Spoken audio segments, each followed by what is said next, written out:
Welcome to the Secure Start podcast. And in this way, I think we are not giving all the answers. We are just giving a way of thinking about the work and a way of reflecting about the work and the needs of the girls. In all the different projects or perspectives that we have here working in our that we are more responsible for the project, but we are very connected, and of course we have to be that way. Most of the times in other organizations there are the apartments, autonomous apartments. Then we have here a level in the middle that is the pre-autonomous, and what we evaluate this is a good practice because it is an autonomy but inside the house.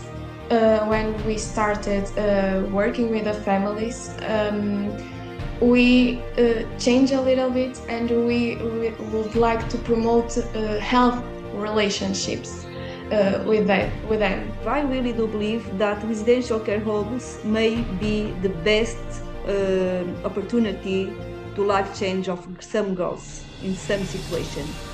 Welcome to the Secure Start podcast. I'm Colby Pearce, and this episode will be a little different. Joining me will be the core technical team of a residential childcare home in Portugal, which has provided a home and support for girls and young women for more than, wait for it, 200 years. Before I introduce my guests, I'd just like to begin by acknowledging the traditional custodians of the land I'm coming to you from, the Kaurna people of the Adelaide Plains. And I'd like to acknowledge the continuing connection that the living Kaurna people, as with all Aboriginal people, feel to land, waters, culture and community. I'd also like to pay my respects to their elders past, present and emerging. My guests for this episode, and you heard it right, I say guests because there are 5 of them. They are Yvonne, Maria, Bruna, Carla and Liliana from La Nossa Senhora do Livramento, and I hope I pronounced that correctly. La Nossa Senhora do Livramento is a non-profit private social solidarity institution that receives female children and young people aged between 6 and 25 years into its residential care program. The history of Livramento is intertwined with the history of the city of Porto, dating back to the Napoleonic invasions. At that time, a group of citizens organised themselves to protect children and their mothers from abandonment and mistreatment, creating the first shelter in 1810. Livramento accommodates female children and young people aged 6 and over who are in a situation of danger or neglect and whose reception is requested by the competent entities, Family and Juvenile Court, or the Commission for the Protection of Children and Young People at Risk. The objective of this social response is the protection and rehabilitation of children and young people, aiming at the following possible life projects: family reunification, foster care, adoption, or autonomy. Livramento operates 24 hours a day, 7 days a week, ensuring accommodation, food and personal care, as well as monitoring and promoting the integral development of its service recipients. In recent years, the residential shelter has undergone a very significant transformation process, which I'm hoping to discuss further in this episode of the podcast. Welcome, Yvonne, Maria, Carla, Liliana and Bruna. So I think we'll get started. I wonder if, just to begin with, if you might introduce yourselves to me and to our listeners, and what your role is at Livramento, and also how you came to this role. Who'd like to start? Yvonne. Yvonne. Yes. So hi, I'm Yvonne. I'm here about 20 years. This year is about 20 years. I'm a psychologist, and I was invited to substitute a colleague, a psychologist, the first one in Livramento, because she was pregnant. So that was the starting point of our team. From then it became to grow. 3 years later, I was invited to become director, replacing the main director that was a nun. And that's so we later, sometime later, Maria came. So I started in 2005 working here, and now I work as a director. Aye. Well, and thank you, and welcome to this podcast. And yeah, I'm really glad that you've continued to communicate with me through some difficulties with my email, it seems, and we're all here now. Yeah. So who would like to go next? Well, I can go next. My name is Maria. I am a social worker. I have been working in Livramento for a bit also, like Yvonne. My role, first of all, thank you very much, Colby. I'm sorry, because I think I'm a very eager consumer of podcasts, and when I heard that your podcast existed, it was very exciting to me to understand that someone was giving voice to such a specific area and field of work. At least I don't know a lot of podcasts like this one. And to be invited to participate seemed to us all like a really big issue. So thank you very much for giving us this opportunity too. Um, that being said, I have been working in Livramento for more or less the same time, Yvonne. I entered a few years later. Um, and my role is, as I said, I'm a social worker, but I am what we call a reference technician. So technical director and technical references as we are like a multidisciplinary team.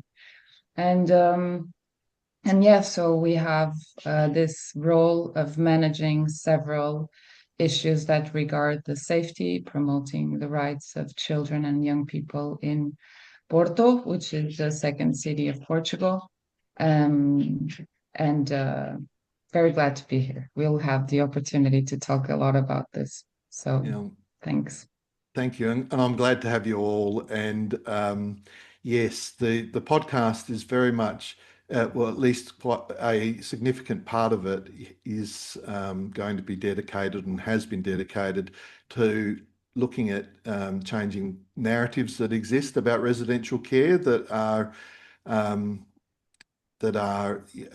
less positive than many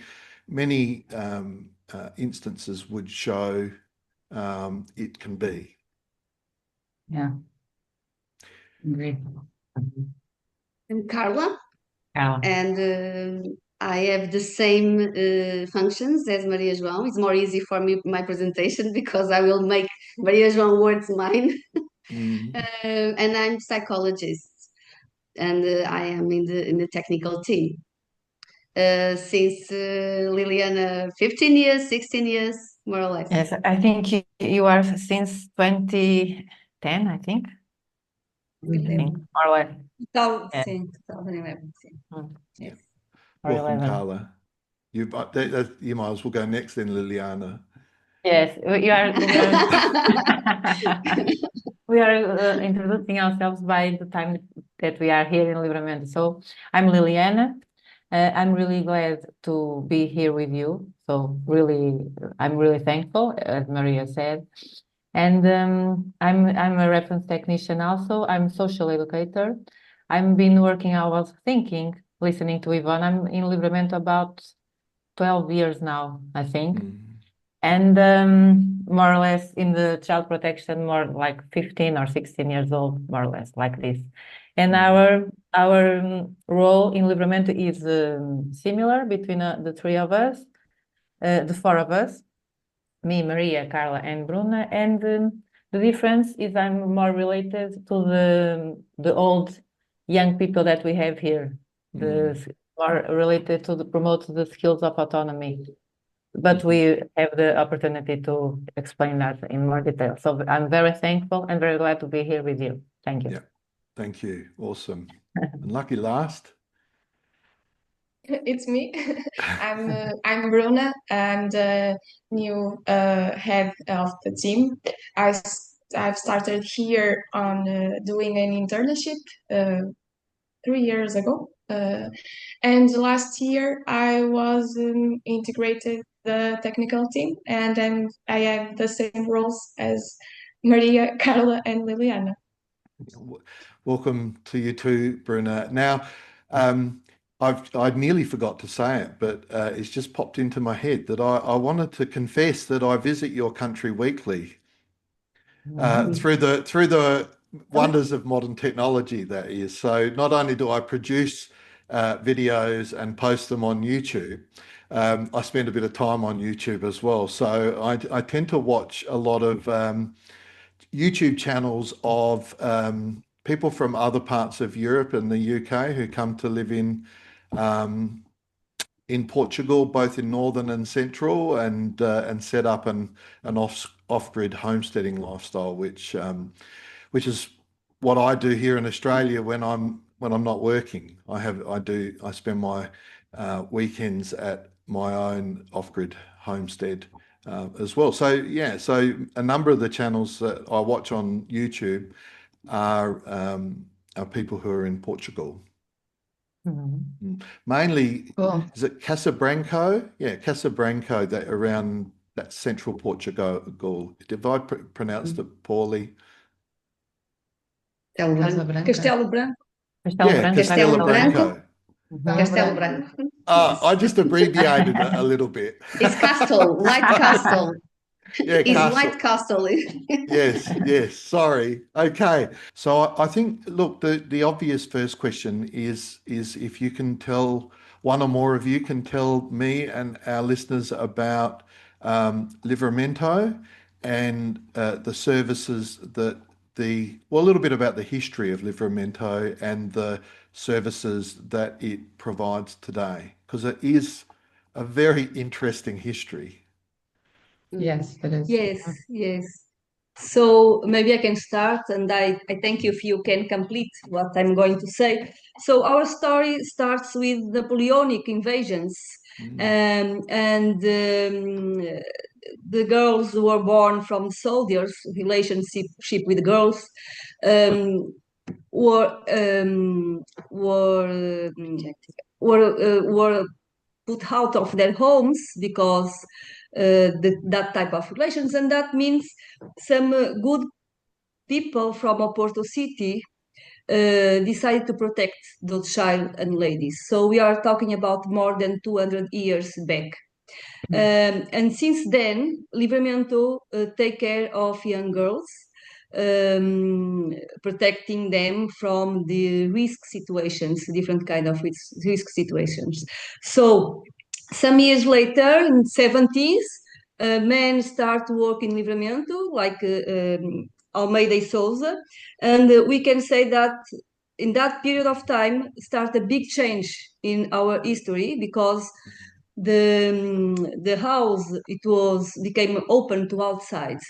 It was not so close like before the orphanages, I think. Yeah. So, and he had this vision already about education and about the graduation of children and so on.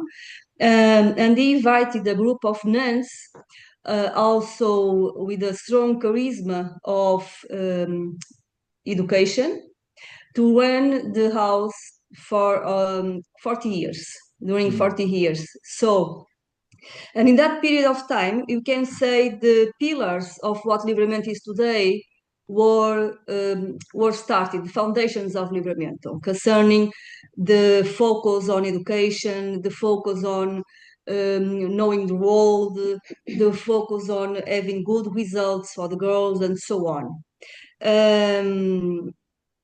So this is till the nuns, what happened? They already divided the house in small units in order not to have a huge group of roles to manage. Each of them it was responsible for a small unit, just the same way we have technicians and reference educators to run. So then the nuns stopped their work on 2014 because the age, because the challenge of the girls that we were accepting at home. So it was a very challenge management for them. And then is the first time since 2014 that the house became to be managed and run for someone is not nun, not religious.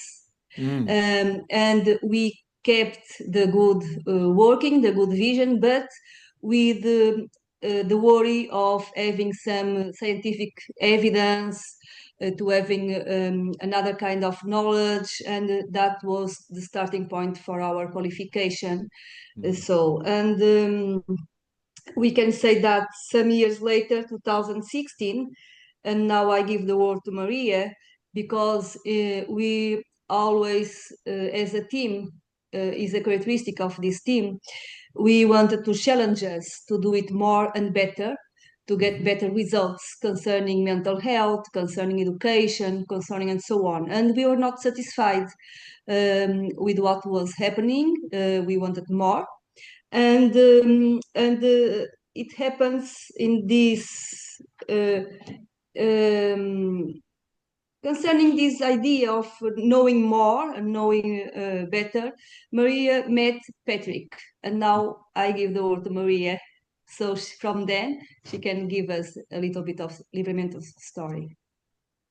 I'm just going to add on to your sharing, Yvonne, two details that I think are very relevant in the storytelling of Livramento. One of them being that when I don't know if this happened to all of us, but when I was going for my job interview in Livramento, and I was younger, I went to the interview, and Engenheiro Almeida Souza, who was the president Yvonne was referencing, he did the interview, and when he was talking with me, and he was a historian lover and a very enthusiastic person about life in general, he put in my lap a book full of signatures of relevant people that had visited throughout 200 years of time. And the first page was signed by the last king of Portugal, Dom Manuel II. And I was even like trying to clean my hands in my book, like I really have a relic in my hands. And I realized that the signature of the last king of Portugal was done in a day where Livramento existed for already 100 years. So imagine that when the last king of Portugal was in our organization, the organization was already 200 years old, 100 years old. And another relevant detail, I think, about our history is that when this man, who was very transformative, as Yvonne was saying, entered the Livramento and got this mission, Portugal was living a dictatorship that only fell in 1974. And so it's interesting that this visionary man who had traveled the world, who had like 2 courses, university studies, with a strong vision about the protectiveness of education, opened up an organization who was very closed, also in a very closed environment, societal environment. And in that context, that was also very innovative. And then he grabbed the most avant-garde religion or congregation that he found, a group of nuns that were spread throughout the world and whose main vocation was also education, and they didn't even ever work in an organization like ours. They worked majorly in schools, and so I think this set the ground for a kind of culture that still remains, which is a culture of seeking transformation instead of preventing that transformation to happen. And so he, as Yvonne said, put girls studying outside instead of inside. He incentivized girls to go to superior studies, breaking through family cycles of low investment in education. And some of the stories of those first girls that went to the university still today are very moving, because he was really operating also in a ground of a strong uh, attachment and relationship that was built with these girls, with the staff that he brought, and with himself. He even traveled to the islands of Portugal to visit one of the girls that was on her first job back then. And that girl is now a and grandma. yeah, Exactly. and so yeah, so the nuns were innovative. Then we got in Livramento. We realized a lot of good practice was being held, although not very clear the intentional therapeutic intention behind it. So we maintained a lot of good practice that was happening there, and then the residential care setting in Portugal started to change, as it changed everywhere in the world. So the challenges got bigger. The nuns were getting older also, and that's just the reality of it. And so we were also concerned of how this transformational process was going to happen. And public policies were also being set, like in general, as I believe it must have happened in every country. There were a lot of residential care units. There still are in Portugal. And so there was a need to transform these organizations, because the consciousness of working with children and young people in Portugal was also it was also transforming very much. And so, but we also realized that in the general picture, organizations were struggling to implement these policies, because they came with good practices, but they also came with structural changes that were kind of imposed, and they created impacts that some organizations didn't anticipate. And some organizations, I'm not telling that this was all negative and not all of our organizations closed, but we observed that some organizations disintegrated and children had to be distributed by other organizations, etc. And so we were very interested about these good practices and good policies, but a bit apprehensive on what impacts they could generate. So I think this was the first step of absorbing processes that were being set publicly to the organizations.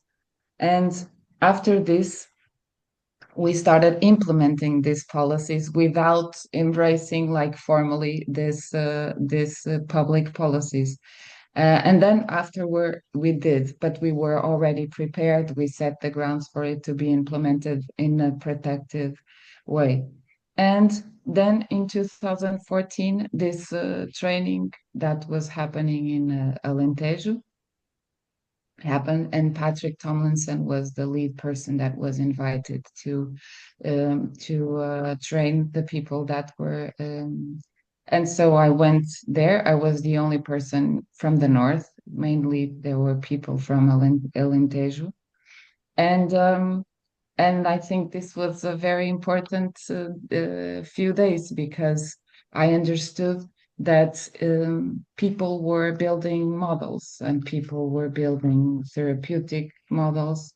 And what I found most exciting was that Patrick was building models grounded in the culture and the context of the organizations. And I was thrilled. I talked to my colleagues. I said, we have to work or try to work with this person. I was in contact with Patrick. He had and still has that group in LinkedIn, which is an interesting place to share thoughts and relevant information. And then a few years later, like 2019, we had the opportunity to capture funds to work with Patrick.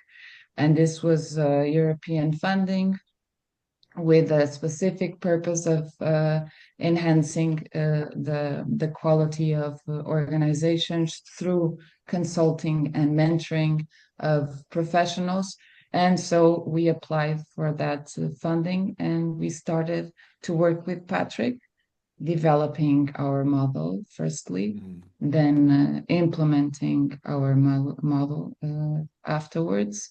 And we kept managing to still work with Patrick, and he still is our main supervisor and consultant in Livramento. And I think that was really profoundly changing for the organization and life-changing for me, specifically personally. Thank you. And if I may say just something, and I will ask my other colleagues to help me. Some years back, we spoke about the focus on education and mental health of the girls. So some years back, we also made one application with a focus on education in order to support children to have scholarships and to become differentiated on their academic projects, academic way.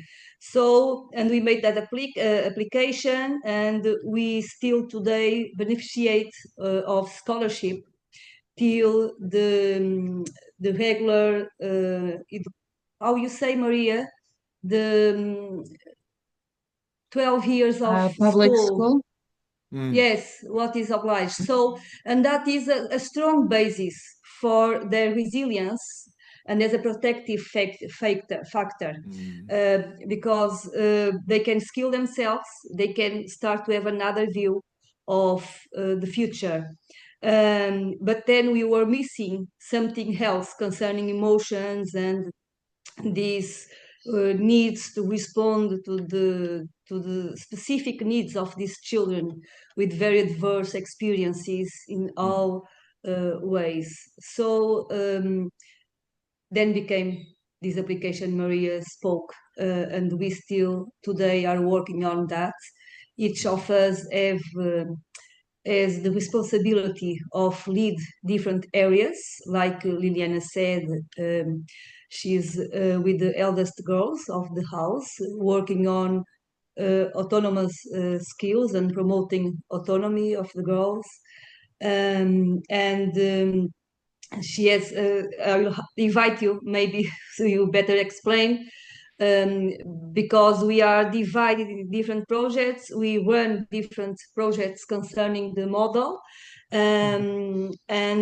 After building the model, we work on instruments and work on a methodology. Inside, we reorganized ourselves. We review policies as well. So, and maybe I'll let you, Marie and Carla and Bruna, also speak a little bit about these different projects you lead. Well, I will add something that it is not so much the history of Livramento. It's more about is more about what we are doing now. But just had an appointment because that what you share about the scholarship is it make part of our history and is very important. A little appointment is that our house is implemented in society, in the community, is a community with very risk factors. So the public school has very high risk factors. That was what invited us and moved us to search for other answers, other schools, and these are private schools So our girls, most of our girls, and if it makes sense for them, for their necessities, they are in private schools because of that scholarship that is financed by Spanish a Spanish organization. Empresa. It's sponsored by Naturgy, which is an energy company, a Spanish energy company. Yeah. Well, our history is made about many candidaturas, many applications, trying to have funds to promote, to achieve our goals and our vision that we want to. Yes, that's because the vision to become innovative, to never stop, always unsatisfied. So this is our charisma, let's say, so since the beginning. So I was going to help explain what you just asked, Yvonne. So for a whole year, the team worked together with Patrick on building the model, designing it and writing it down. And that was a very strong reflective process. We had meetings every week. We had material to read. We would write a section of the model regarding a certain issue. We would discuss it together. We would rearrange it and make changes. So we would get to a consensus within the team, and that section will be closed. And it would be also translated to English, obviously. So Patrick would also contribute. And so we did this process throughout the year, and we ended up with, by the end of the year, a document of 200 more or less pages written in Portuguese and English. And that was what we designed. That's what Livramento does, how it does it, for whom it works, and things to implement, things to change, things to work on in the future. And then came the implementation part. So in this implementation part, which was like for 2 years, 3 years more, during the implementation, we divided ourselves in 4 different fronts, and each of us would lead one of these projects. Bruna was not in the team yet, but now she also leads one branch of the implementation. And so the 4 branches were. Sorry? She's recovering the time. You just can go a little bit back, Maria, and speak about the participation process of children and staff on the diagnosis phase of the model and on the construction of the model. So this process was also a result of an application and the purpose of this application was not only to design the model, although this was the main reason why we applied.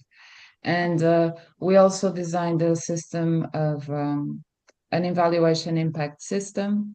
We also designed a value model, a growth and development program for Livramento, and a marketing and communication program. So it was a quite overwhelming year. But that being said, we had different consultants concerning different areas of the whole application. And this also has a stream of meetings and checkpoints, what is being done.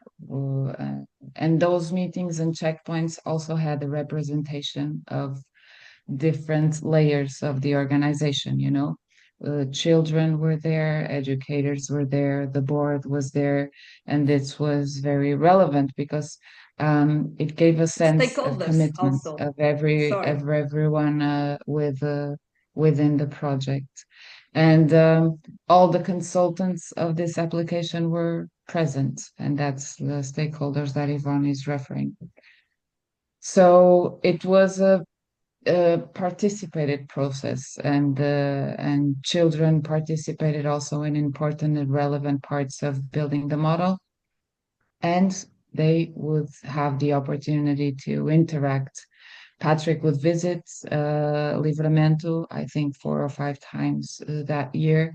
He would participate in processes of the house. He would have contact with the children. So I think a lot of things were very positive during that process. Then COVID happened. We were in the first year of implementing the model, and so it was a bit impacted, as you imagine. But we didn't stop the process of implementing it. So I was leading the building, designing, and implementing the training program.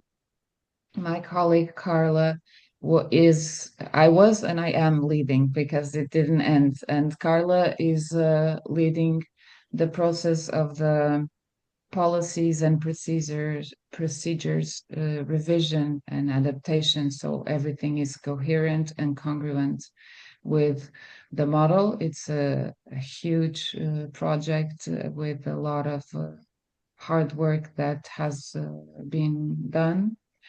Liliana was responsible for developing the assessments for the children and young people. And this is an assessment that ends up in an intervention plan, individual and family plan.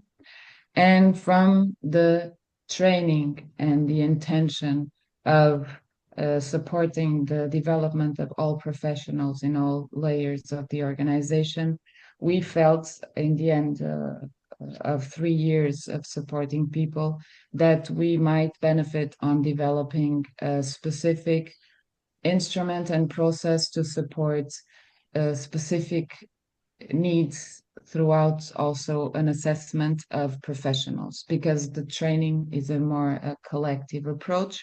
And we felt that as we do with the girls, we might support the development of adults in a similar language. And this process was started by me because I was responsible by the training, but now Bruna has been leading that process also and adapting instruments, and we are still testing out how this is helpful to us and to all the team. And we keep the same methodology of the beginning of building the model, like they are responsible for a project, but then the project comes to the team discussed, propose some corrections, and then come again till we have consensus. But something it was also very interesting we work on, it was the impact evaluation. And that is done during over the years. So that is also something innovative in organizations, social organizations, to evaluate the impact of our intervention. And we do it with different targets: children, staff, professionals, families. Is a higher challenge to get information from families and with stakeholders also. So every year since 2020 we do it, and now we are just reviewing our theory of change, because we understand lots of things changed in the last 5 years. The rules, the laws, the profile of the girls. I don't know if profile is the right word, but the characteristics of the young girls come into organizations is different, comparing with 10 years back or with 5 years back, because they are more disruptive, they have more severe mental health problems, and that means that challenge organizations and the way we are going to work. So something funny when Maria said we still are in the process, it means this is a never-ended process, and this is a challenge. This is good, but is also a struggle point somehow, because we never end, and we do it on our daily routine of work.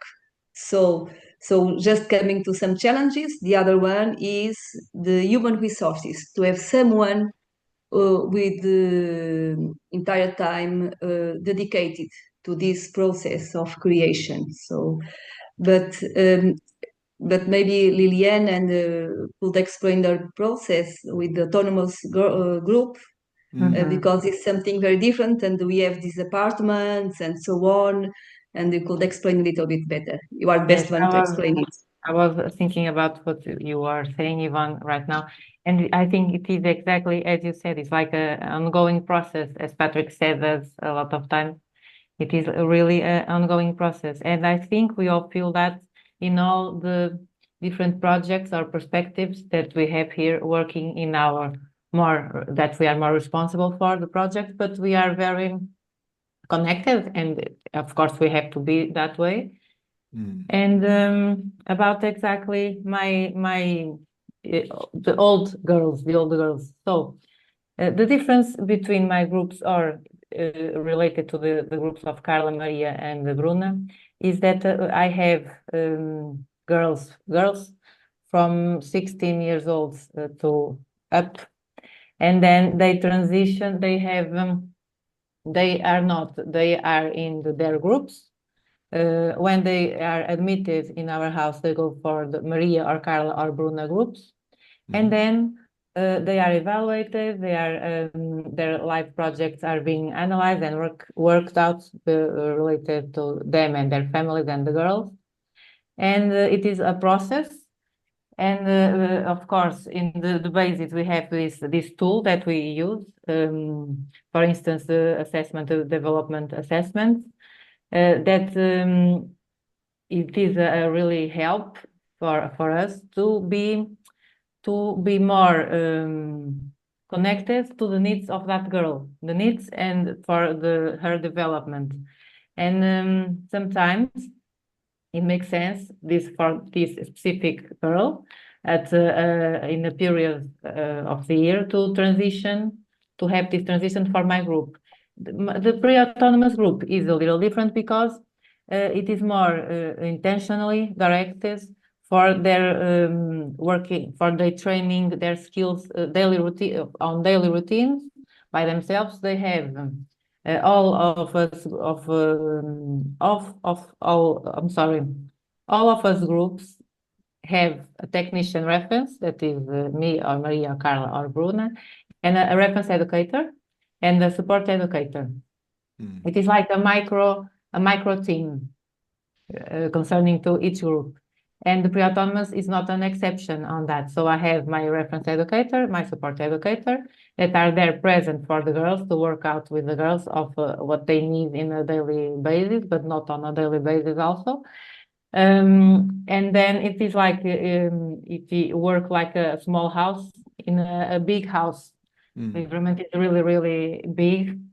And it is like a small house. They do their meals every day. They have like a monthly leader, young girl. Manager leader, yes, that is responsible for everything that happened on that group, not only related to they go on supermarket, they do the menu, they do the supermarket list, they go there by autonomous, they go on group, they discuss on assemblies that they have weekly, the problems of the group. Of course, the educator is always there to mediate something. Sometimes I'm there also, but it is more a training, more intentionally for their social skills. I can say that, like soft skills and social skills, to help them to be more, to facilitate their integration or adaptation in society. So they have different roles there that sometimes they are not very, they are very, this is so responsibility, a lot of things to do, we have to think in so many things. And of course, this is an ongoing exercise for their lives, and it's very important. And they know that they feel that. Of course, it's more demanding, but their age are different also. they are in a different phase of their life. They are or in secondary, like high school, or in the university also. And so, and after that, after a period of time there in pre-autonomous, we are ongoing process on evaluation, on participation of the girl in meetings, to see if their needs on priority areas are more answered, and the needs are different. And then if we are in a good planning system and achieved some aims that we feel the needs that young girls should aim for their life, they transition for the apartments. Now we have 2 apartments really close to Livramento, like not in a mile. I think it's not even a mile. It's really close. But it's outside, and the opportunity of that being outside is very, very important for them. Very important. Of course, me and my reference educator and my support educator are still like on behind and always present, but not in presence. I don't know if I was clear enough. We are not in presence every day, in backstage. Exactly. Yes. We are still working with them. We have, of course, related to the policies and the procedures that Carla is responsible for. We created some news procedures that we feel the needs that are important. And one example of that is like the transition plan system for autonomy. We feel the needs of have a document that have this agree between the criteria or the conditions to the young girl be on the pre-autonomous group or to the young girl be on the apartments, and which are the functional areas that we feel that are really important, that we understand and concluded that are really important for them to develop. And some of these functional areas are it is possible and understanding to work it out with the girls individually, and some of them are worked out on group assemblies and so on. And some of that also functional areas like in alarm red lights are really important to work it out on workshops, and there are themes like are transversal for each one of them. And in some of that opportunities, other girls from other groups that are like 15, 16, we all talk and discuss related to that. And we feel the need for them also to be and integrate on these workshops, like in a preparation of transition also for the pre-autonomous group. Like 2 weeks ago, we have like 2 or 3 weeks ago, last month, we worked out like 2 workshops related to the politician literacy, because we have elections really like 2 weeks from now. And if we feel the need for the girls to be aware of which are the ajudam partidos. Yeah, so it's like political support that was tried, that Liliana tried to be the most I don't know how to say it, but neutral, so they could ask questions, know where to check out the programs, discuss and understand better the ideas. Yes, I would like and the financial literacy also, that is a really important area also, and they have like a workshop like a month ago also. But we do that. This is related also with some project that Carla had, like he's like the responsible for the training for the young people also. Yes. So I can talk like 2 hours, but now I will let Liliana. I would like to say one thing that is something that is particular for our house. That is the experience of having a pre-autonomous group is something different, and it gives us know-how that is a good practice. Not having groups with very protective they are small groups that are the adult is always there. Then most of the times in other organizations there are the apartments, autonomous apartments. Then we have here a level in the middle that is the pre-autonomous. And what we evaluate, this is a good practice because it is an autonomy but inside the house, you know, and is like levels that they are going to go through. And I think it is something that differentiates us from other organizations, this pre-autonomous group before the autonomous Yeah. And level. for the And we girls also too, right? aim Because the the girls see the pre-autonomous group as an a aspiration. dream. They are Yes. an example. It's like having older sisters and brothers, you know, that are in a different level where I Yeah. want to get, you know, they really are examples for the other girls. And now we aim for a long time back to have apartments in the community, and we just got it about 1 year and a half, and now another level is to go to outside home.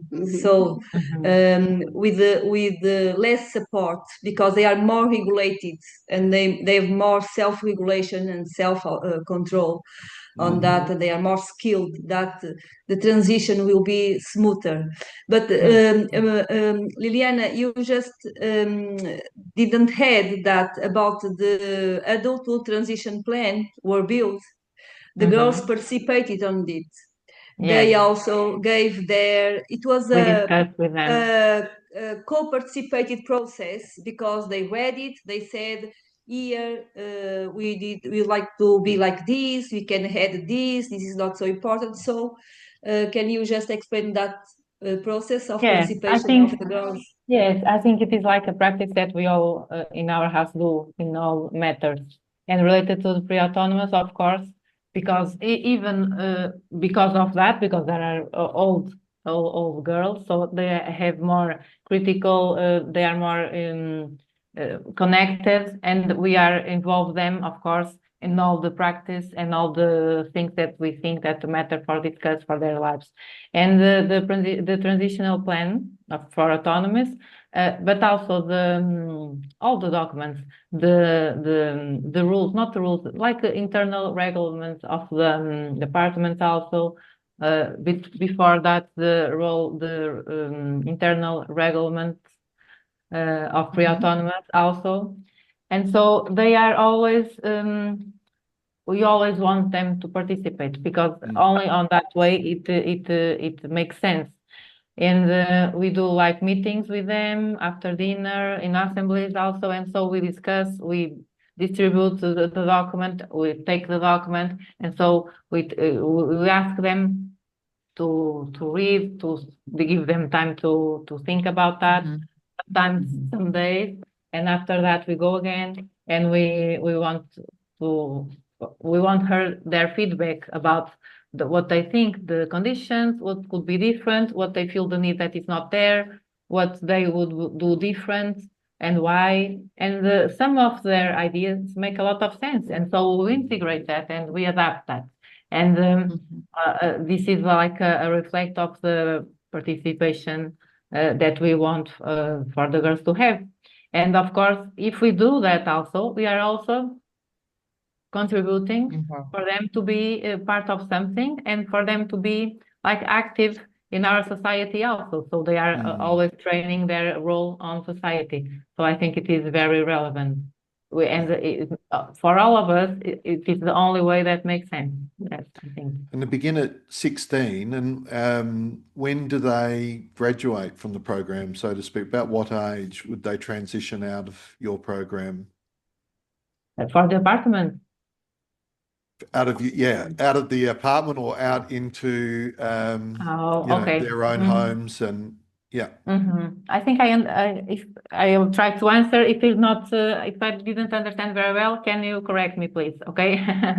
So I think that is related to our law system also, the Portuguese law system. Our laws say that until for the age of 25, the girls or the boys can be on the social system, Right. our Okay. social system care, yes. But they have to be studying. Like it is a condition. The condition is that they have to be studying. But I have all of my girls are studying. So here in Portugal, if you want to go to the university, it's like 3 years and more 2 years for the master degree. And so easily they catch the 24, 25 years old. So our work is to support them on that process.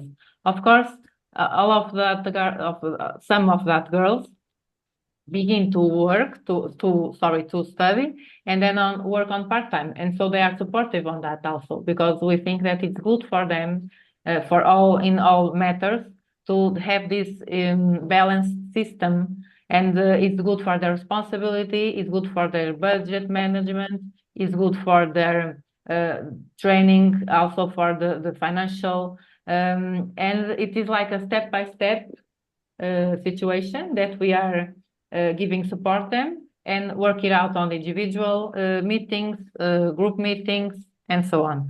And we have this experience that they catch this opportunity because a lot of these girls that I have right now at this moment in the pre-autonomous in the apartments are girls that were financed by Naturgy. You know, this program that we are talking about, like the scholarships that we talked like 20 minutes ago or half an hour. I'm going to try and summarize all this and ask some other questions in a moment. And Thank you, I'll be doing Colby. well. Yeah. Yes, Thank you. but a lot of these girls were being supported, like in the whole the school system, the Portugal school system, like it's 12 years old, and after that university for the ones that want to. And we motivate them a lot to be on the university, and it's like a nice group pressure also, because they see the other girls on the university, they want to go to the university, they have like this protective participation on school until the end of the high school, and so I think it is really the impact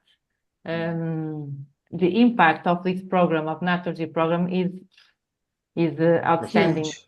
Outstanding. It's like life changing. It's profound. Yeah. Yeah. And I would like to add to the answer one thing, that these are the girls that continue in Livramento. And Portuguese government gives a huge help here too, because if you are in a residential care facility and you want to go to the university, public universities tend to have greater and difficult criteria to match. And so a lot of young people in Portugal, they go to private schools whose criteria are a bit achievable, more achievable. And in the case of our girls, they apply to a scholarship, a public scholarship, and the majority of them have access to it because they are in residential care. And also, and answering to your question, some of the girls leave the program earlier if there is potential change in the families or whatever was that motivated them to be separated from their families. And me, Carla, and Bruna have experiences in managing processes where girls reintegrate their families before getting to Liliana's group. When they came to my group, there are only autonomous work it out, because there are not this is not the aim of return to the family. They want to be with Livramento, they want to be studying, they want to be there, and so we give them this opportunity, and the courts agree with us, saying that okay, the girl want to invest on themselves, they want to be on Livramento, they want to study, and we all, the community, support them on this process. So all the girls that I have are on autonomy project. And it's can not I just the same thing of Maria, Carla, and Bruna. I was just saying one thing, more than the age. Of course, the age is a criteria, but also the in transition from different groups or transition to home, to society, is the evaluation of the competence. So age is important. The groups, the change, the transition from our three groups to the Liliana's group, the pre-autonomous, of course, the age is important. 17, 18, but the competence is And the the most regular important. and the regular emotional regulation, Carla, also. Competence, social, Yeah. emotional, and so on, and functional, all the competence. Yeah. This is Yeah, a criteria, the competence. We work and we need to intervene in the basis of the competence. This was a topic you just point out, Liliana, about, or Maria, I don't know, about families, our whole intervention with families.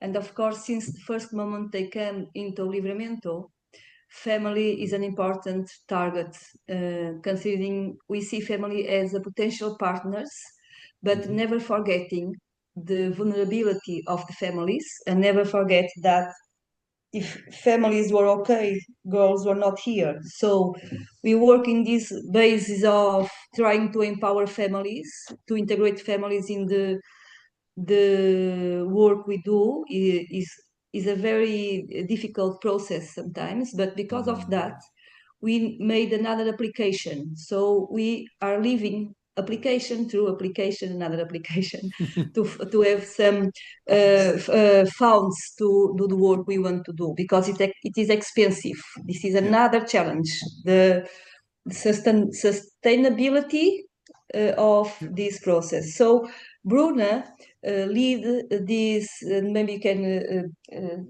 develop a little bit, this project we had to work with families in a different model of those projects happen in Portugal, because we have another idea about how can work better this work with families towards the reunification, towards going back in a good and safe conditions to family. Bruna maybe can help. Yes, and explain. in the first, firstly it was that the first objective about our work. But when we started working with the families, we changed a little bit, and we would like to promote health relationships with them. So our model was a little bit different, because we were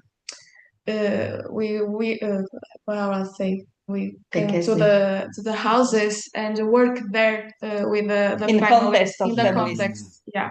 So we and it was a little bit different, because the family wouldn't be arriving to the cabinet or a meeting in the Livramento. No, we will come to the houses and work there them with the families. And with these different people of family as well, the significant ones. Yeah, yes, we work with all of the system. Yeah. So it was a logic of a systemic and family approach. Yes. In a systemic way, empower families in their context With and feel their routines. they are part of the solution, not part of the problem. So that is a different vision. And we believe also, Bruna and Adriana, it was someone else, she's a family therapist also. The purpose, it was this, to make family to be the authors of their change, the responsible for their change, and in order to believe they are skilled and they can do it. Of course, not all stories are of success, but the main purpose, it was yes, to promote their health and relations. Yes. So that was accomplished. Something is very challenging for all of us is that the kids are removed from their home, their natural places, and they were the victims. And then somehow there is an expectation of they go back to family, like if for magic everything is okay after working with the kids in out of their natural context. So the natural context must be interviewed and must be skilled since first moment. Maria. Go ahead, I was Maria. just going to add because it might sound a bit confusing. When Bruna was doing this project, she was not a reference technician in the house. Yes, that's so right. she was not part of the team. She was an external. External, She yeah. had been working with us, but then she left and she started this project with Adriana, who is a family therapist, with a specific methodology of intervening with family, guided by this university in Yes, Coimbra, who is supervision. a reference university in systemic intervention with families, with their supervision and consulting. And she was not a part of the technical team, otherwise it would be kind of a conflict of Yes, interests yes. and then after this project finished, then Bruna was started to working with us. And we also aim to make a second application to continue this project. It was a pilot one. It was also written, like the structure of the program, the model we are implementing. And now, maybe next year, we plan to have another application to keep going on this work with some revision of the model we implementing about family. But also, this intervention about family is part of our model. Just like work with the carers of Livramento and with the eldest girls and so on. So schools as that's well. it. Sorry. The schools. Do you interact with the schools that the A girls go lot, to? a lot. Yeah. Maybe you can explain better. Very It's a much. very close relation, must be a very close relation with schools to prevent lots of things and to promote lots of things, but maybe they can explain better than me because they are the one who are working on it. We contact not just with the director, the Principal. not Principal. there are Like the principal Diretor teacher, turma. principal teacher, Teacher, like a principal The teacher, reference teacher. the reference The teacher. reference teacher. But we also promote meetings with psychologists and the teachers, or pedopsychiatrists and the teachers. Rede. We Network. work with the Network. Social Network. network of the Yes. Mhm. And also there are elements very important is funcionários, the funcionários. People, like Yes, people. the Service staff from the staff. school that are not teachers.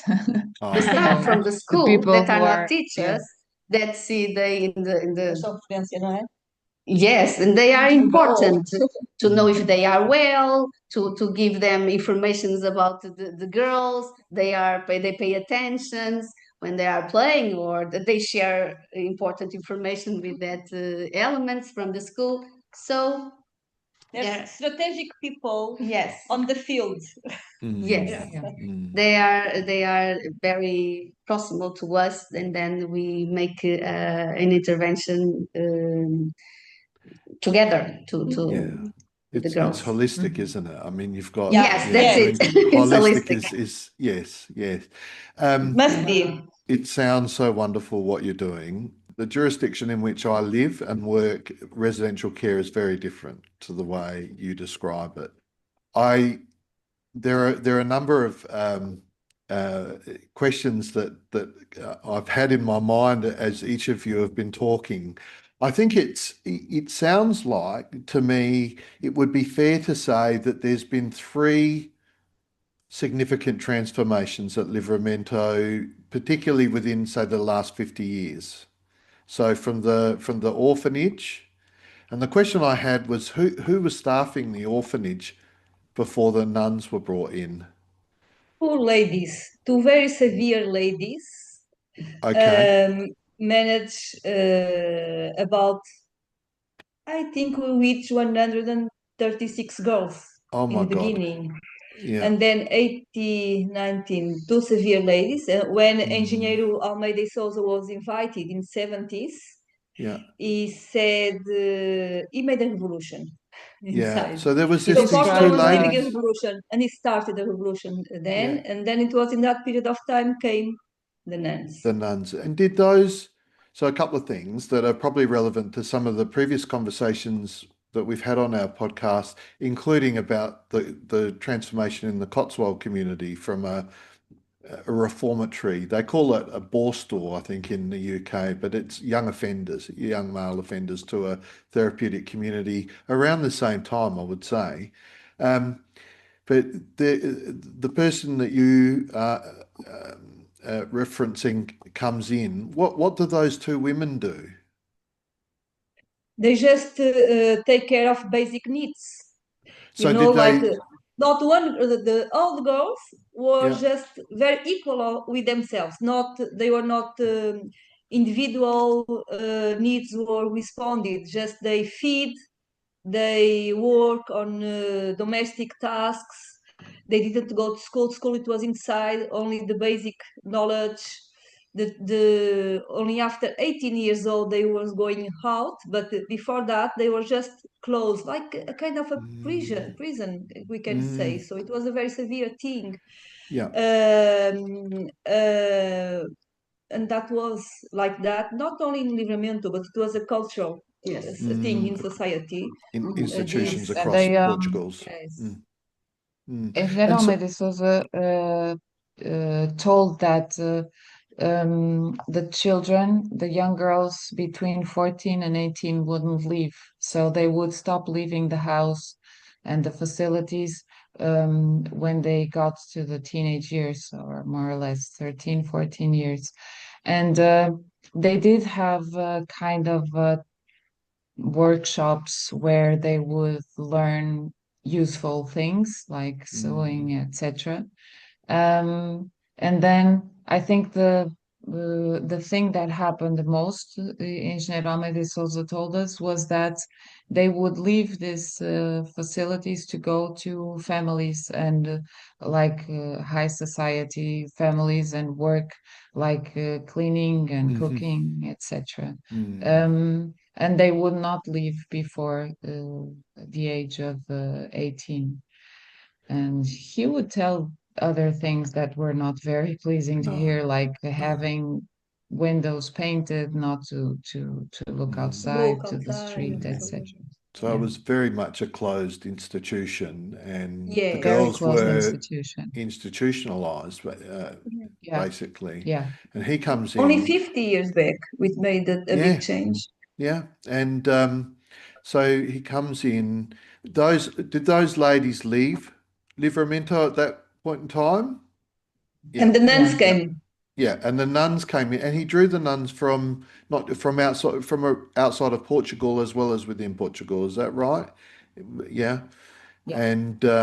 And so the whole culture, I guess, of the facility would have changed from one of basic subsistence and subservience to Hmm. one of, you described, a focus on education and developing the individual and their capacity to lead a normal life, I guess, an ordinary Hmm. life in the community at some point. And Hmm. so that was quite revolutionary, as you described, for such facilities as Livramento was at that point in time. And then, so they were there, you said, the nuns for about 40 years. So they must have overlapped with you, Maria, and you, Yvonne. You were there when they were there, and you as And well, also, Carla. Yep, yep. And me too, also. but you was just a child. I was with them like 1 year, and Yes. it Yes, was yes, very yes. interesting because my admission was really, but one can contextualize better. My admission was concerning their Replacement. Leaving, replacement. leaving. Yes, when I want to letting play them. about that, it's like I'm the one that was substituting like the nuns. Yes, you are right, Maria. You are right, Liliana. And they still have the nuns because they are our friends. They still have here a home.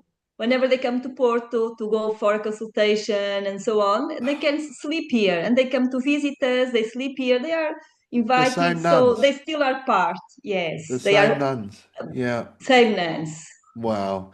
There's so many questions I could ask you, but I'll just go on with my little first little bit about the transformation. So there were when that first major transformation, there was very much an opening up and a focus on education and developing the girls for life. And then you mentioned the nuns left and you had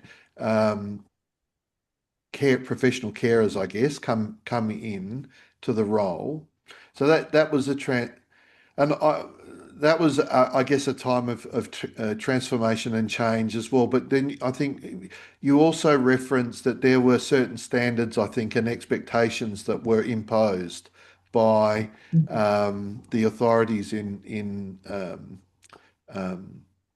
Portugal about what these therapeutic or what these residential care homes would look like and what would be the practices there. The education element continued to be very strong. The education focus continued to be very strong. And then maybe even another time of transformation, or whether it's, in actual fact, I'm starting to think that it's just growth. It's incremental growth and development of Livramento, where from that time when in the 70s where the new director came in and the nuns and then what was set out by the authorities, I guess, in the mid to 2010s to then developing therapeutic model. And alongside that, what we would call a transition from care program, but the older girls, Liliana, that you talked about, and also the project to look at family connection and family reunification. So it's really been, as far as I'm imagining it, to be a continuous growth and development over these past 50 odd years for Livramento. And I just think it's remarkable, really, what you describe, what is happening. And in amongst so many questions I could ask you, I guess I was struck by how much of a family environment it must feel, which in many jurisdictions and many contexts, to describe a residential care facility as a family environment, people would think that was not true, not accurate.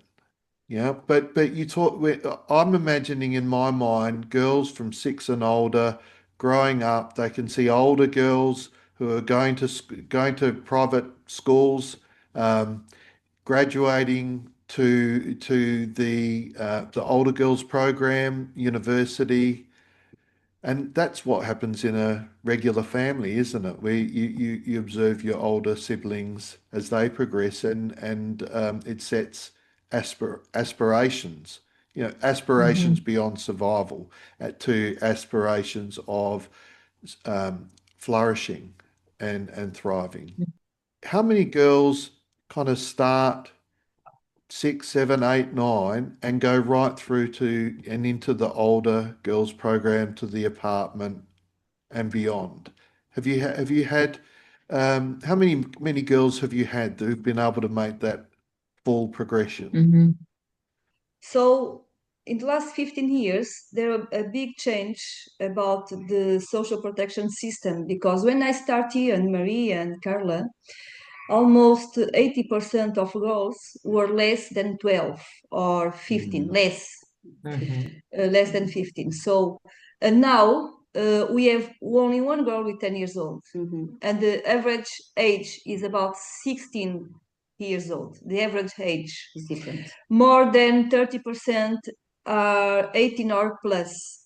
So, however, that was the question. Was it the girls that enter here with 6 years and go through until and for one hand, we see, so we have some critical positions because we really do believe, I really do believe that residential care homes may be the best opportunity to life change of some girls in some situation.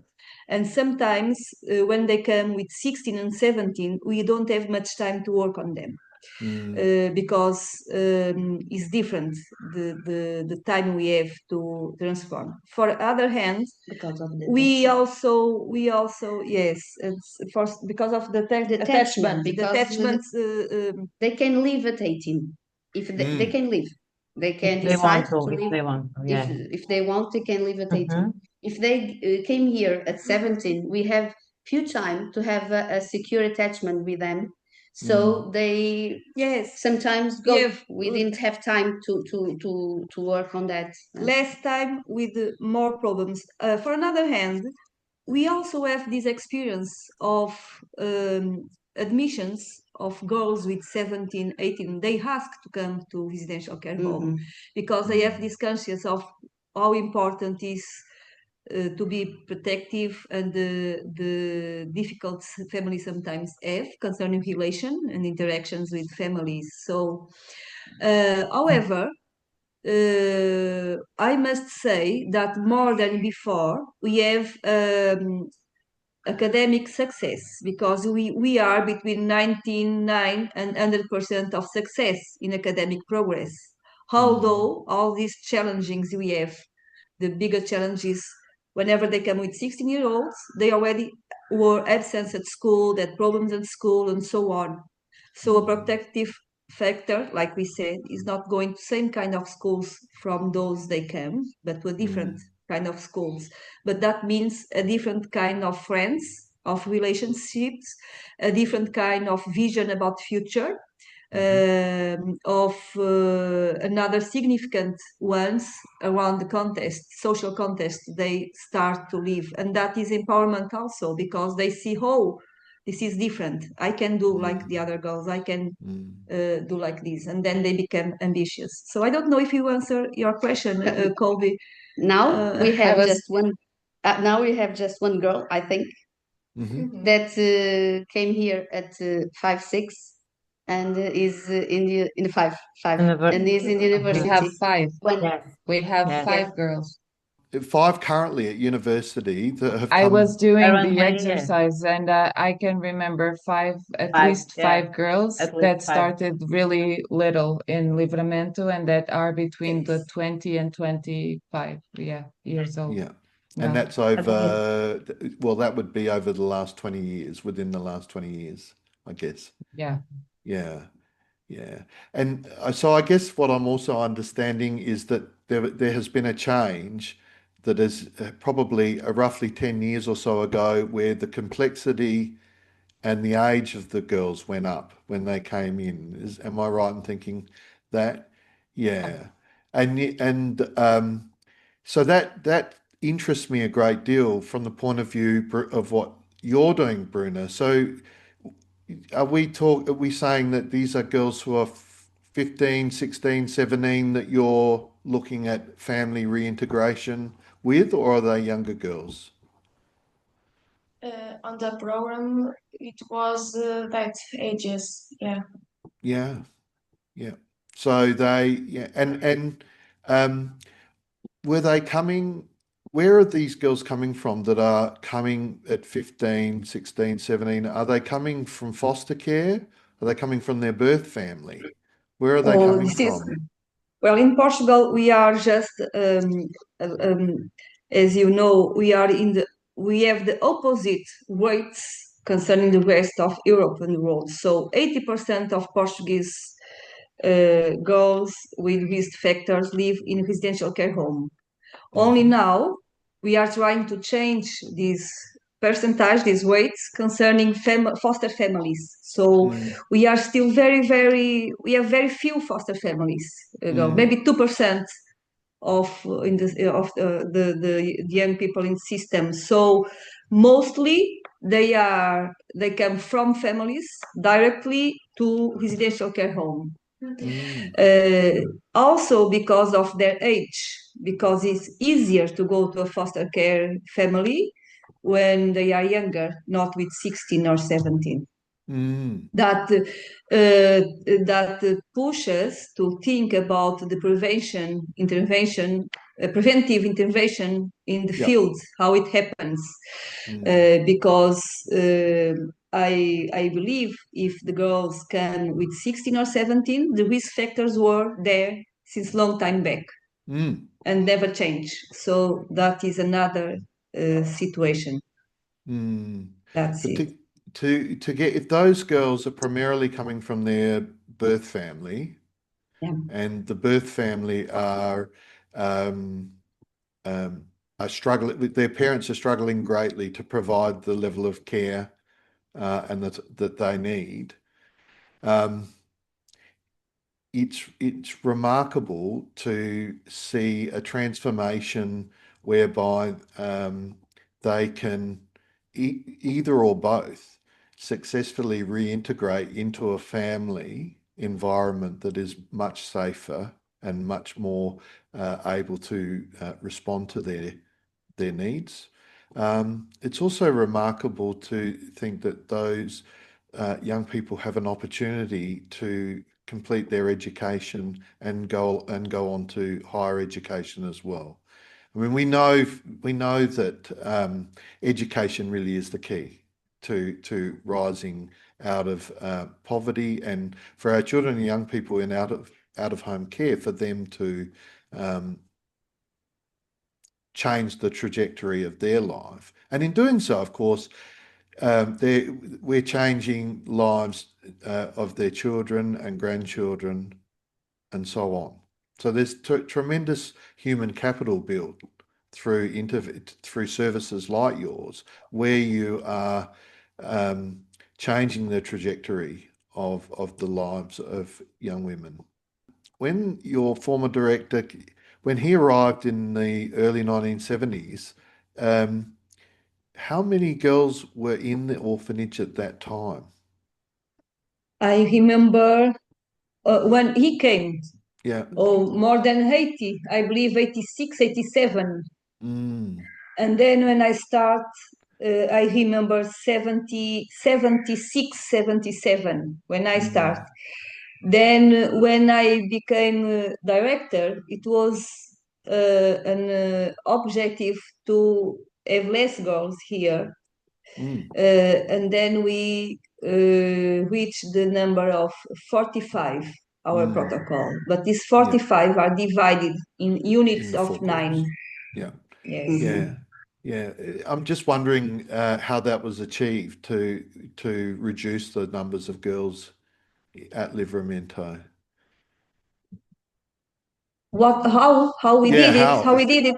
Yes, Yeah. we proposed to social services to reduce the number because how much at the same time we became more working more in individual process of the girl, with more trying to promote the development, to organize everything of each girl. They have a different level of intervention. The nuns intervention, it was very good, but it was a very family in a very family way also. So we felt it was not standable. We could not stand to work with so many girls and to go deeply in the work on them. Even today we feel they are too much.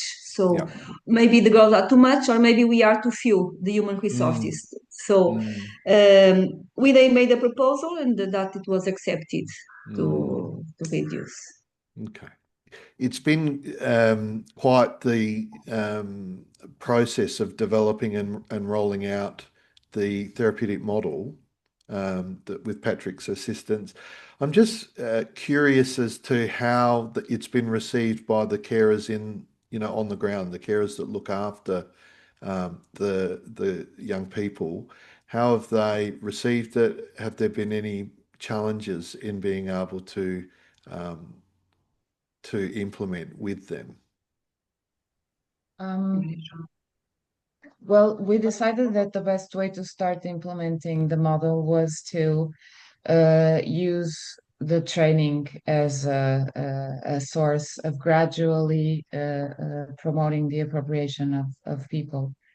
And being such a challenging work and emotionally challenged work for them who are in the front line of everyday management with the girls, I think that everyone is very eager to understand better the work, to absorb whatever tools or reflections or knowledge towards the work.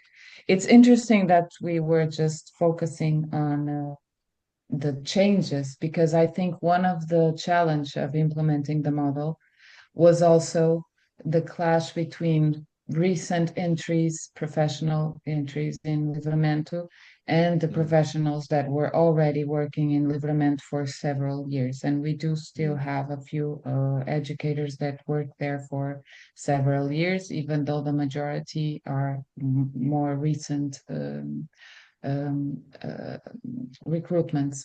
And I think the challenge in the beginning was this is not safe, because everything was done in a certain way, and now people are expecting us to think about the work, to express ourselves about the work, to agree on certain basic things and anchor things, and to agree on things that have to change.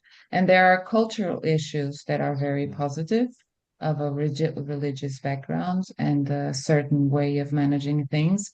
But there are also not that positive things associated with that culture, and that we have to change, and that we still have to change. We have to be very aware of things that are very rooted in the way of managing things, and that are not helpful. And so that was one of the challenges, the resistance to change.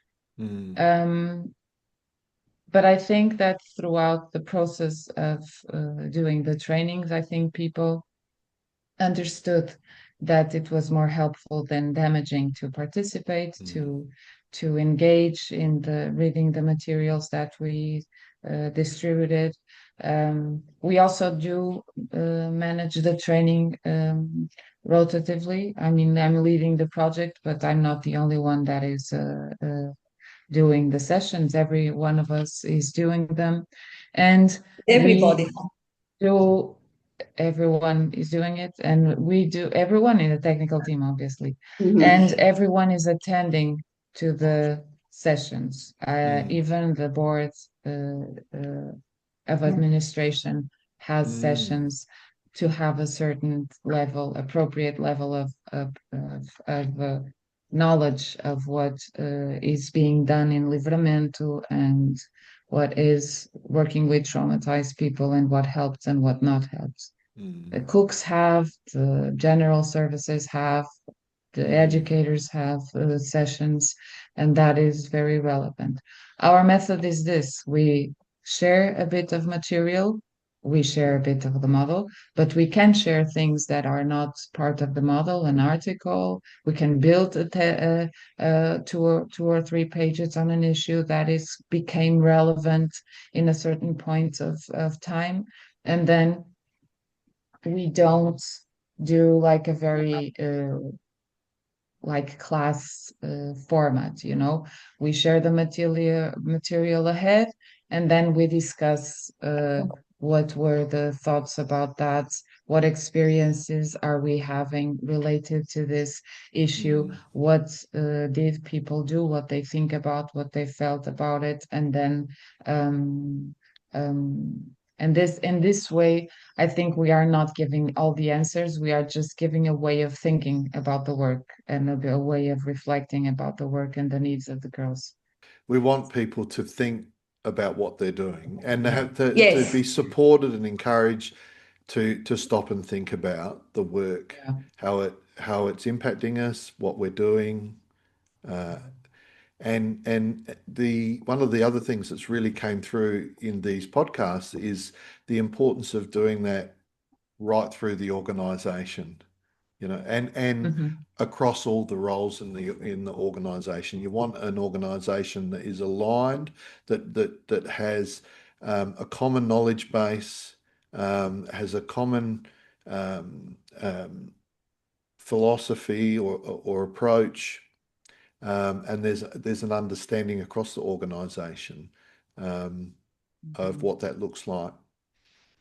Yeah. Something Yeah. also we felt it was very important, and it was a change about the recruitment process, because the characteristics and profile of staff are very, very important. And in Portugal, they are not obliged to be graduated.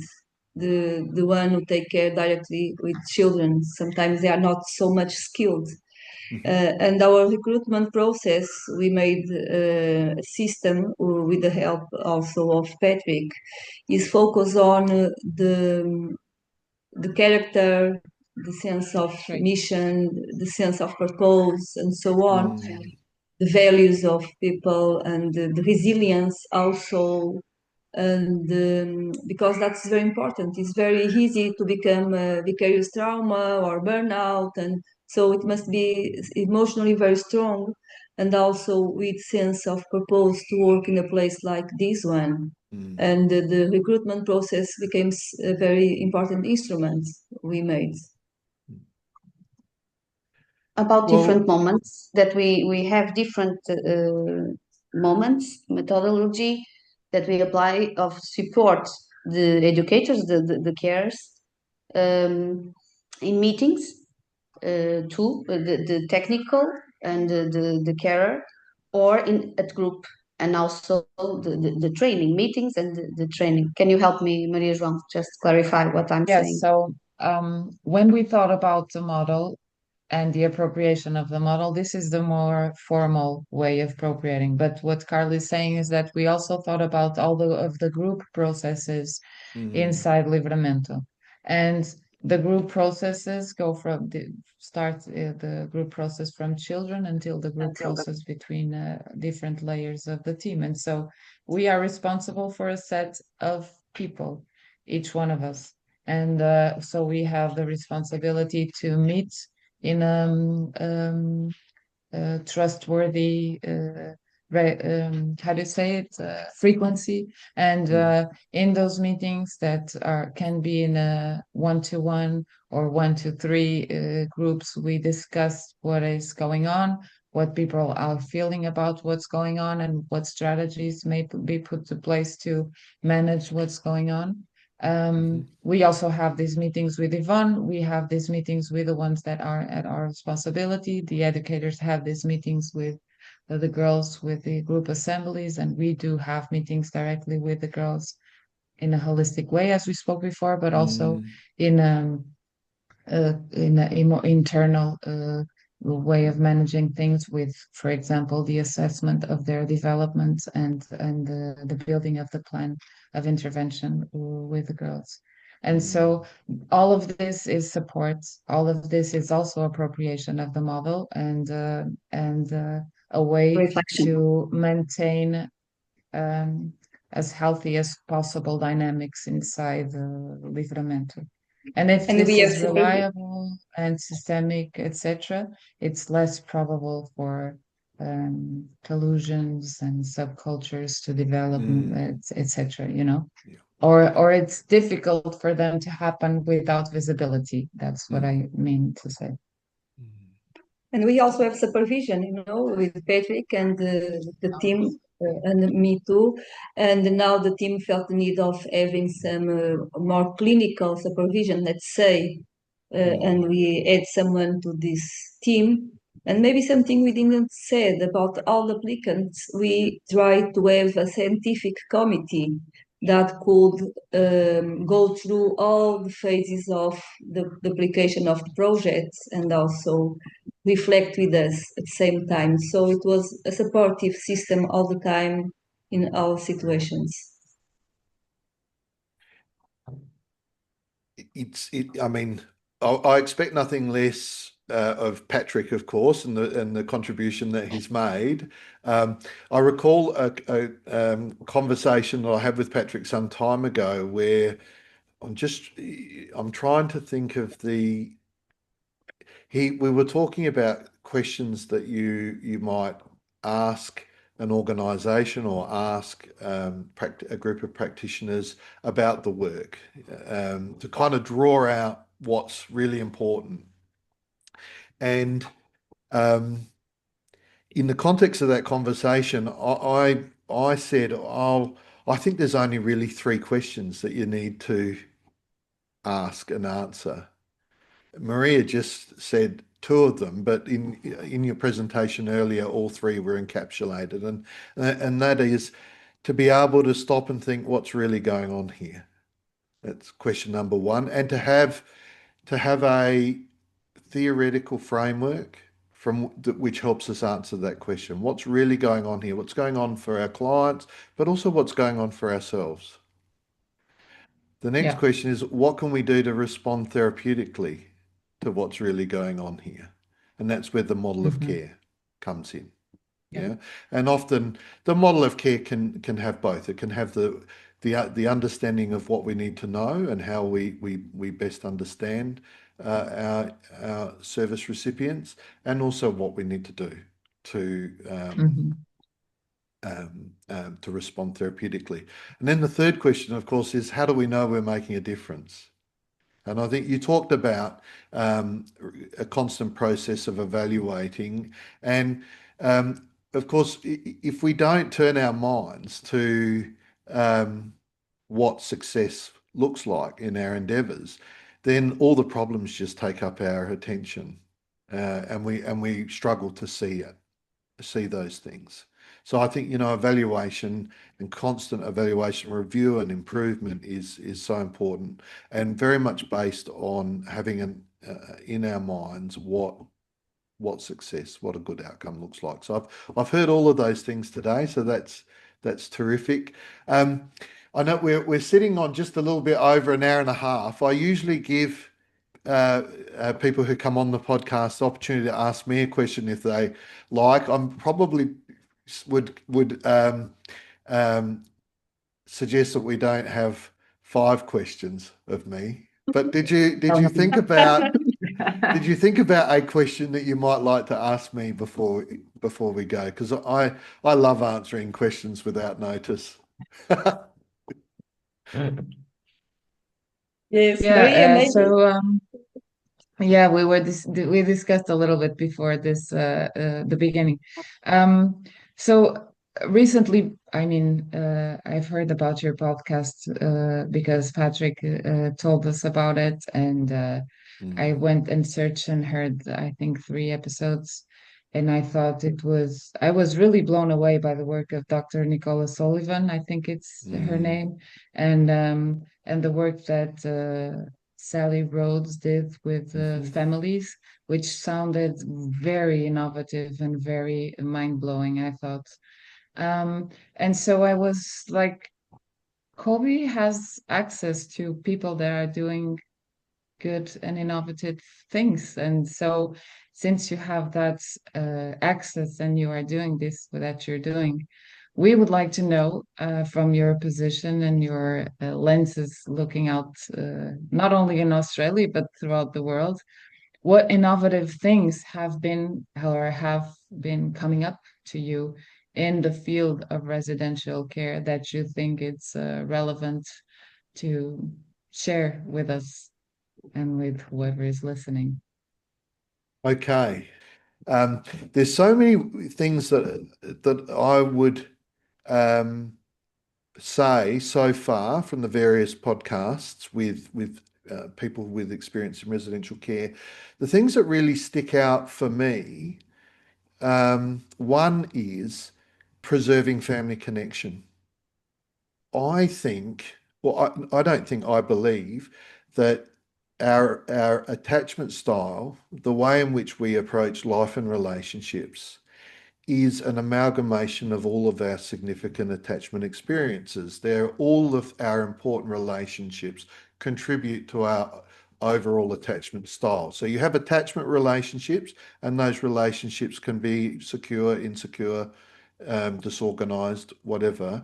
And then you have attachment style, which is how a person approaches life and relationships in consideration that of all of their attachment experiences and how that is reflected in their internal working model or attachment representations. So it's very difficult to achieve attachment security in terms of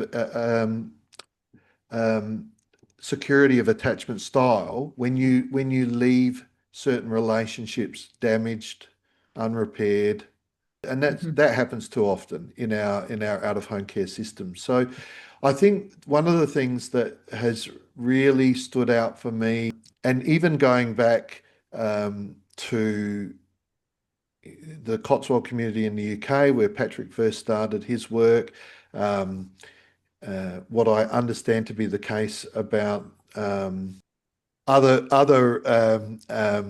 such programs and therapeutic schools, the Mulberry Bush School, is this acknowledgement of the importance of preserving and repairing and strengthening connection with family, and how that they, you know, those places, including now in the supported accommodation facilities in the UK that I know of, that the children go home. They go home for special occasions.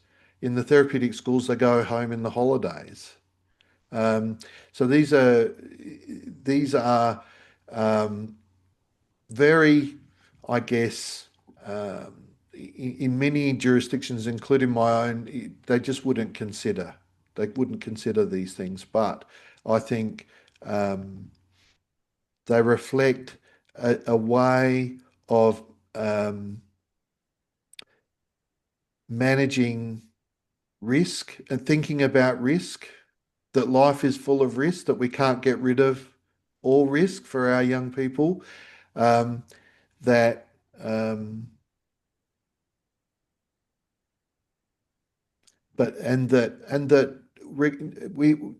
we need to be able to manage risk, but we also need to ensure that our children have good family connection.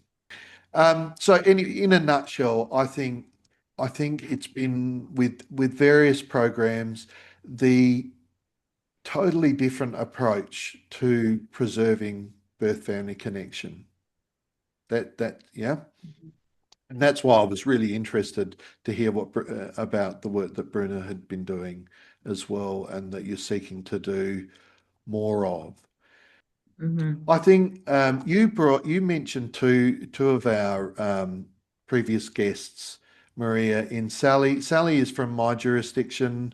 I provide clinical supervision for her team, and they do terrific things in terms of getting children home, getting children, young people home.